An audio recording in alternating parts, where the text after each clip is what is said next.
Ambassador Delphin from the European Union, Mr.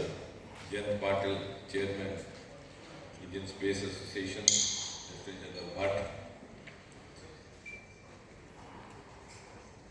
all the members and the stakeholders in the space sector, young startups, ladies and gentlemen.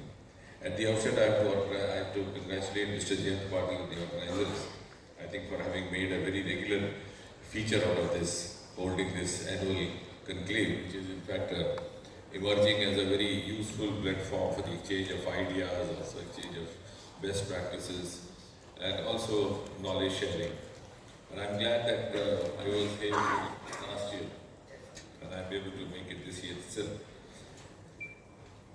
And having said that, and just taking forward from what was being said by the ambassador and earlier by Somanatji, I think if you look back the last 3-4 years, and then of course in the context of what has happened since independence, it's been a brief but a very eventful journey as far as the space sector is concerned.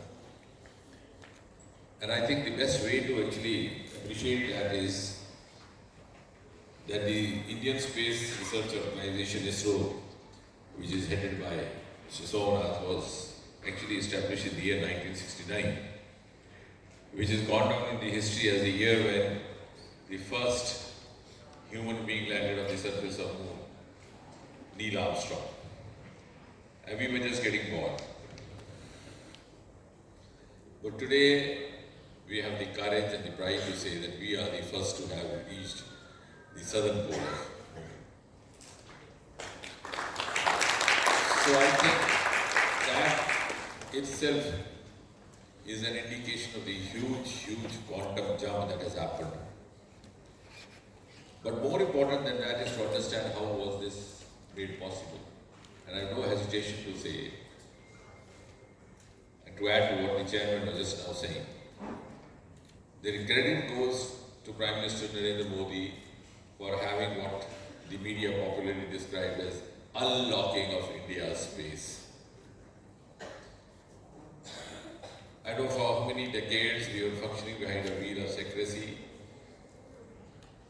for reasons better known to the dispensations then. We never had a dearth of talent, we never had a dearth of potential. You can see those archive pictures of Vikram Sarabhai carrying some of the equipments on the carriage of his bicycle. So that was the kind of commitment, the kind of dedication. But possibly what was lacking was a kind of enabling milieu which is expected from the policy makers of the country, from the ruling dispensation, from the political dispensation. And that happened after Prime Minister Modi came in, and I think that's what has made the difference. And when we put it across to him that if we had to move forward from where we were, he did what was almost unimaginable, because most of us in India had got conditioned to accept that this was going to be the norm. You couldn't even peep inside the gates of Sirianikota. If you did that, there'd be a police report lodged against you. But Prime Minister Modi, as he is known to have the courage and the courage of conviction to take out-of-box decisions, he allowed us to open it to the private participation, and the miracle that has happened just in 3 or 4 years was demonstrated before you in the form of these award winners.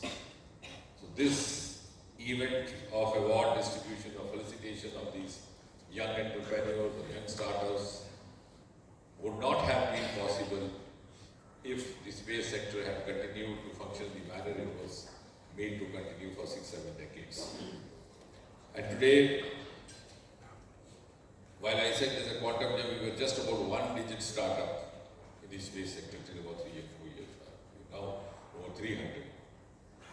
And today, the chairman has the courage to commit before this learned audience that we'll multiply our economy 5 times. So that confidence, that esteem has come from the policy change, the paradigm shift that has happened in our approach towards the space sector. So we are 2%, could be 10%, as he said, with just about 80 billion. We could be going up 8 billion going up 5 times more, etc. And therefore contributing not only to the overall economy of the world per se, but also to the future growth of India's economy. And when I say so, the importance of that lies in the fact that today we relish the target, the dream of Viksit Bharat 2047. We heard Prime Minister reiterating that so many times, all of us looking forward to that goal. But have we asked ourselves, how is the value addition going to come from? So when most of the other sectors have either got saturated or contributed enough, those are the sectors which remain either unexplored or underexplored would come to add the value to carry India. It came from fragile 5 to top 5, then to 4 and 3, and then to number 1. So this is one sector which was underexplored. And now it's started receiving the kind of attention that it deserves. Of course, the other sectors also, like the marine sector, I'm glad that I'm associated with that ministry also. For the first time, we're going to explore the enormous wealth lying in the seabed, the found sea mission.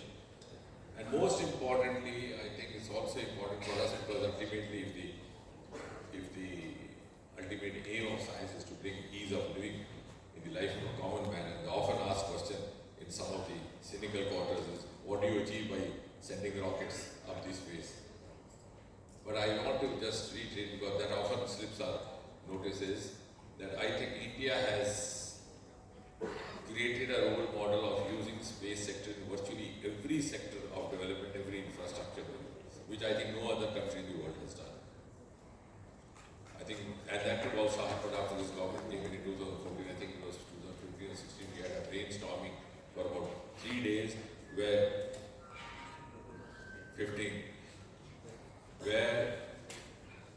the space experts and the space scientists were made to sit with the representatives from each of the ministry, each of the sector, to make them realize where we could step in, because many of them didn't know that we could be of utility to them. And the outcome of that is that today, space sector is contributing hugely to smart city program, to the building of highways. We have 40% increase in the construction of highways ever since Prime Minister Modi came. And this has happened because we have used these technologies. It's being used in most of our flagship programs, the Jal Shakti program, the agriculture programs, the Swamitva program where you do the mapping of the farms and the land, combining space technology with drones. Telemedicine, of course, I don't have to say that. So virtually every sector in India is using space technology today. That has not only given esteem to space technology, but has also produced before the world a model of how space sector could be used much beyond just setting up the rockets. That's just one component of it. And the budget is very small, actually, of our Chandrayaan and most of the other missions.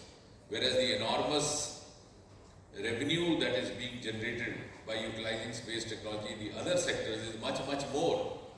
The saving done, the time limits reduced. So if you are spending a amount in launching a rocket, you are saving twice that by using space technology, or thrice that, or manyfold that by using it optimally in the other sectors.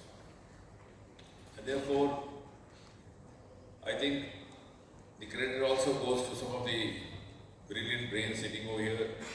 The space sector, the liberal collaboration, the private sector and the public sector is in fact a success story for India, which could be emulated. I'm glad it was being said by Mr. Jain, could be emulated by other sectors as well. Because the era of working in silos is over, so you need to move forward, you have to move in integrated fashion. And the manner they have done it meticulously, I think is a case study in itself. They decided to open the gates of Sriharikota. Then they set up an interface called Space. Then they set up PSU called New Space India Limited. Then they engaged a group of persons who already have the experience both of the industry as well as the scientific technologies and scientific entrepreneurship. Then they collaborated between the two sectors. There was a mechanism in place to negotiate the ideal collaborations and also to partner with the NSIUL wherever required. And I think this is a model which could actually be replicated by the other sectors as well. And in fact, that is precisely what I have been telling even the partner biotechnology, because that's another sector coming up very hugely, the bioeconomic sector. In fact, they have also set up a similar kind of a model. If I have a BIRAC, so I said you could actually emulate more closely what has been practiced by the space sector.